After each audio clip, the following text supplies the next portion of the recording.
What's up, folks?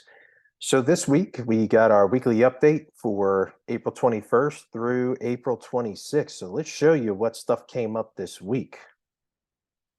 So it's basically a split between healthcare and restaurants this week. Clearly, there were some problems between these two industries. And then, of course, one just kind of snuck up on me, security services, believe it or not. So what happened? Well, there were 61 employees at the first healthcare facility, 75 at the first restaurant in Florida, and basically a restaurant group that was in Illinois and Indiana, 35 employees. There was a home care agency with 55 employees that were affected. The security services had 54, and a restaurant in Tennessee had 19 employees affected. So what exactly happened? Well, the first company that was healthcare, this staffing company misclassified 61 nursing staff as independent contractors. So when they did that, they ultimately did not pay them appropriate overtime hours for time worked over 40. Let's not forget that when you make somebody a contractor, you do not withhold income taxes. So it's something that you need to remember that when you make somebody a contractor, you actually owe taxes on those people too. There's the employer portion of Social Security and Medicare, both the employee and the employer portion. So clearly there are going to be more than just penalties for what they owe the employees in wages and liquidated damages, but now they're looking at also tax penalties as well with their filings. Now, this restaurant group in Florida, they basically allowed salaried managers to be included in the tip pool. They also had no record of paying almost over $22,000 of tip money to employees. I mean, could you imagine going to work and you're doing really well, you're getting all this tip money from credit cards, and then all of a sudden your paycheck comes in and you realize that none of your credit card tips are being paid? I mean, that's got to be one of the worst feelings.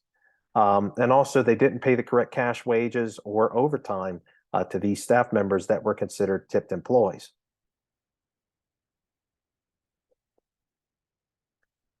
And this restaurant group in Illinois and Indiana, it was a pizza place, believe it or not. They misclassified drivers as independent contractors, even though they controlled them. There's clearly a relationship based on control. So anytime you're trying to classify somebody as an independent contractor, the very first question that comes up is who controls their work, who controls where they report, who controls what equipment do they provide their own equipment or do you provide the equipment? Some pretty clear questions that can be answered and really easily done. And truthfully, you can even submit this to the IRS to review, and you can withhold taxes during that time just in case they come back and say, yes, you can consider this person a contractor. But if not, you owe back wages, not back wages, but back taxes for monies paid to these people. Plus, they misclassified some management as exempt. My goodness, this company just couldn't stop making people exempt from overtime or exempt from any sort of protections. Plus, they failed to pay time and a half at the regular rate of pay. So clearly some issues with this restaurant group. Now, this next group is actually home care. They paid some home care workers straight time for all hours worked, and they also lowered regular hourly rates when employees worked overtime hours, which caused them to be paid less than the required overtime rate. So this person actually did this on purpose, believe it or not. It was willful. It was willful what they did. They went through and they purposefully changed regular rates of pay to a lower rate when they hit overtime, so they didn't get the full overtime rate. Plus, this person didn't hold on to all their payroll records and clearly was falsifying them too, so inaccurate payroll records. Now, the security services company, this one just came up today, believe it or not. They paid straight time for all hours worked, and they illegally concealed overtime hours as bonuses, training, commissions, and reimbursements. My goodness, what are these people doing? Like, why are they coming up with some of these, creative ways to try and, avoid the overtime? I mean, I don't think they're struggling for money, but apparently they are. And this restaurant in Tennessee, this just came up today on the 26th. This was just reported by the Department of Labor.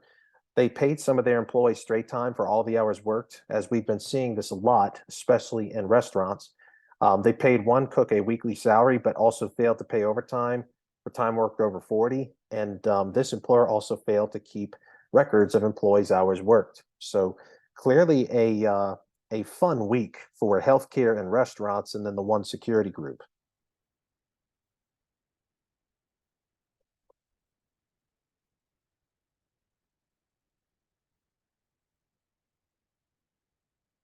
All right, so we kind of missed some slides here. Apologies. Let me back it up here.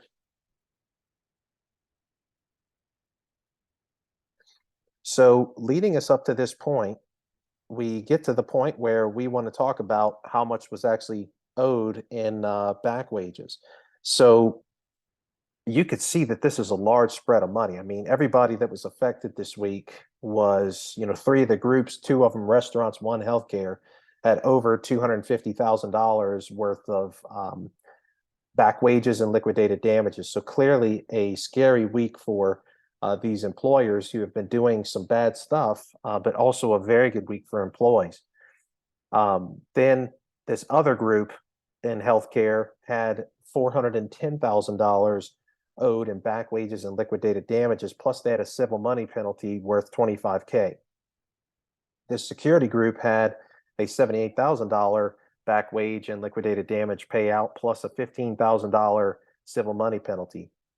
And the largest not the largest of the group, but basically coming in second place for, it's not a race you want to win, by the way. This restaurant in Tennessee had over $110,000 worth of liquidated damages and back wages paid to these staff members. So clearly a great week for the employees to get some money back. So what was the average payout? Now, again, this is an estimation of what they could potentially see, but you and I both know that every employee works differently. So this isn't exactly what each person's going to get, but at an average, you can clearly see that the one who won this race, unfortunately, was this healthcare company with over $7,400 worth of payments on average. This restaurant group, over 7,000 in average payout to these people in Illinois and Indiana. But then you, of course, have the healthcare company with $4,200, $3,400, and the security company, $1,400, and then this restaurant in Tennessee, $5,800. So clearly a good week for a lot of employees this week for sure. So what exactly did we learn? Look, it's becoming a kind of a revolving door here with the same responses. One of the things that I'm starting to see a little bit more of a trend of is some of these employers are making people independent contractors. And believe it or not, if you don't know what the hell an independent contractor is, I don't think you have any business being in your job. But, I'm not trying to say that in an offensive manner, maybe a little bit more passionate than I need to be. But clearly, you don't know what you're doing if you're just making somebody an independent contractor just because you think that's it. You need to understand the differences between a contractor and an employee, which really that comes down to control, who provides their own work materials and where does the person report for work. So if you determine where the person has to report to work, if you determine how their work is done, and there's no control, like you have full control over their work, but more importantly, they don't supply their materials and you do. Let's just say that you're going to be considered an employer in most cases. So just making people contractor does not absolve you of your issues into the future. But also, this has come up a couple of times. Don't include your non-tip staff in tip pools. Like managers are not allowed to be in your tip pool. People that are non-tipped employees, like chefs or busboys or any of those other people, they are non-tipped staff members. They don't work to earn tips. They are paid on an hourly basis. So you shouldn't include them in tip pools. Pay credit card tips out. I don't understand how this is not logical, but when you collect money from credit card payments, yes, you do owe a certain percentage to the credit card companies for swiping that many times. So clearly, staff members should be advised that, hey, some of your tip money is going to be used to offset some of the fees, but you will be paid your tip money. That's something that you're supposed to do. So, don't just sit there and hold it back and think, oh, I'm getting a fat bonus this week because I'm not paying this out. But $22,000, come on.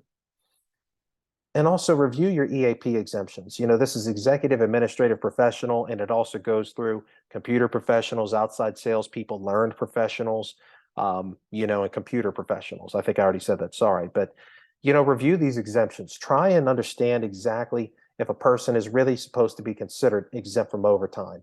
Because if you just sit there and exempt them, you're going to end up having to pay them back anyway.